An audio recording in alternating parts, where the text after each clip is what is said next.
بسم اللہ الرحمن الرحیم۔ السلام علیکم ورحمۃ اللہ وبرکاتہ۔ اگر یہ تین عادتیں آپ لوگوں کے اندر موجود ہیں تو آپ بھی ان عادتوں کو فوراً چھوڑ دیں۔ ان عادتوں کی وجہ سے آپ کے ایمان میں خلل کا خطرہ بھی پیدا ہو سکتا ہے۔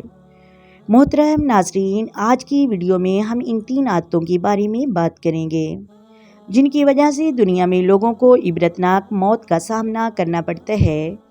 چلیں ویڈیو کا آغاز کرتے ہیں، لیکن اس سے پہلے گزارش ہے ویڈیو کو اینڈ تک لازمی سنیے گا۔ اگر ویڈیو اچھی لگے تو لائک کریں، شیئر کریں، سبسکرائب کیجیے گا۔ محترم ناظرین، چلیں ویڈیو کا آغاز کرتے ہیں۔ حضرت فضائل بن عیاض رحمۃ اللہ علیہ فرماتے ہیں، میرے ایک شاگرد کا یہ واقعہ ہے کہ وہ بہت ہی شریف النسب اور بہت ہی اخلاق کا مالک تھا، سخی بھی تھا، نہایت ہمدردی کرنے والا بھی تھا، پنجگانی نمازی بھی تھا۔ جب اس کی موت کا وقت قریب آیا تو میں اپنے کچھ لوگوں کے ساتھ اس کے پاس گیا اور سورۃ یاسین پڑھنا شروع کی، لیکن اس نے مجھے پڑھنے سے منع کر دیا۔ میں بڑا حیران ہوا اور تھوڑی ہی دیر بعد پھر میں نے کہا، چونکہ اس کی موت کا وقت ہے اور حالت موت جاری ہے، لہٰذا کلمے کی تلقین کرنی چاہیے۔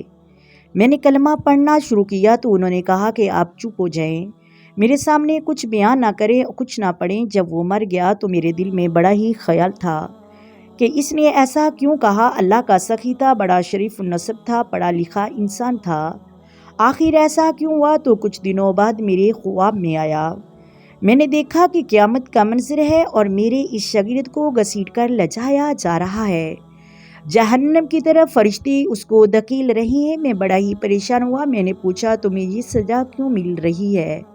حالانکہ تم تو بڑے سخی تھے، بڑے خوش اخلاقی تھے، لوگوں کی خدمت کرتے تھے، احترام و ادب کرتے تھے۔ تو وہ کہنے لگا کہ بالکل ایسا ہی تھا جیسے آپ نے مجھے کہا، میں شریف اور شریف الاخلاق تھا، سخاوت کرتا تھا، لیکن میرے اندر تین عادتیں تھیں جن عادتوں کی وجہ سے آج رب نے مجھے جہنم میں دھکیل دیا ہے، میری کوئی عبادت کو قبول نہ کیا۔ محترم ناظرین، وہی عادت آج ہم نے اپنے اندر دیکھ لینی ہے، کیا ہمارے اندر موجود تو نہیں؟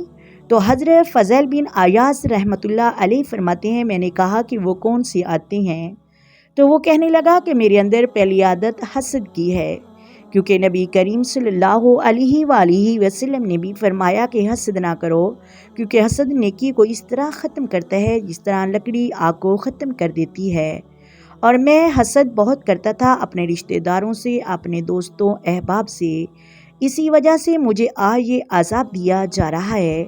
نمبر 2، چغل خوری بہت کرتا تھا اپنے علاقے کے لوگوں کے ساتھ، حالانکہ چغلی کے بارے میں نبی کریم نے منع فرمایا، جس نے چغلی کی گویا اس نے اپنے مرحوم بھائی کا یعنی مردہ بھائی کا گوشت کھایا، لہٰذا اسی وجہ سے بھی مجھ کو عذاب ہوا۔ نمبر 3، مجھے ایک ایسی بیماری تھی جس کی لا علاج کے لیے طبیب کے پاس گیا، اس طبیب نے کہا تمہیں سال میں ایک مرتبہ شراب پینی ہوگی تو تمہاری بیماری ٹھیک ہوگی۔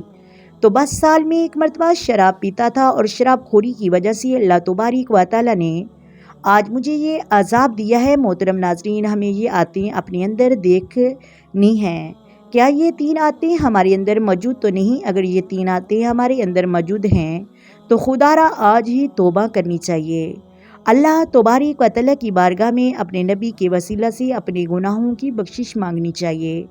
امید ہے آپ کو ویڈیو اچھی لگی ہوگی، اگر ویڈیو اچھی لگے تو لائک کریں، شیئر کریں، سبسکرائب کریں۔ اللہ حافظ۔ آئے مل کر آقا دو عالم نور مجسم سرور کائنات صلی اللہ علیہ وآلہ وسلم کی ذات پر درود و سلام پڑھیں۔ الصلاۃ والسلام علیک یا سیدی یا رسول اللہ، الصلاۃ والسلام علیک یا سیدی یا حبیب اللہ، الصلاۃ والسلام علیک یا سیدی یا نبی اللہ وعلی آلک وصحبک یا سیدی یا محمد رسول اللہ۔ محترم ناظرین، اللہ حافظ۔